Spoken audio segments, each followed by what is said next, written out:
story is set in 19th century France. It's a faithful adaptation of the novel. And it's about this young, heroic Black sailor. He is promoted to captain, and he reunites with the love of his life, and he gets engaged. There are three men who he knows and who he trusts, and they decide they don't like that he's got such a bright future ahead of him, and they make a false accusation, and within moments he is hauled off to prison with no trial, no chance of release. What really drew me to the work was the character of Edmond Dantès, the protagonist. He sees himself sort of as this avenging angel of God, determined to bring divine justice down to the earthly plane.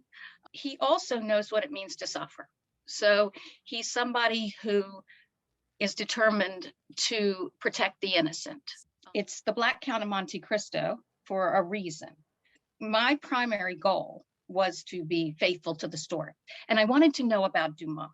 Dumas' father, on whom the character of Edmond Dantès is based, was the son of a Haitian slave when France had colonized Haiti.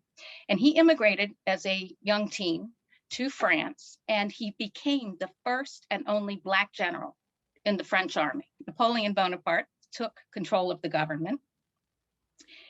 All the rights and freedoms the people of color in France had at that time, gone. And Dumas, when he went to return to the army, was left without a job.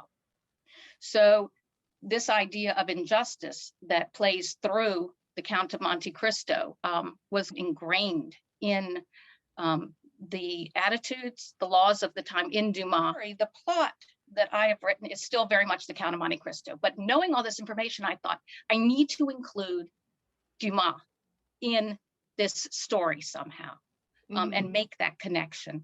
I think my biggest challenge was, number one, stay faithful to the story. And the other thing was really the editing, because you know how romance novels work. It's a challenge to present a story that is so broad in scope.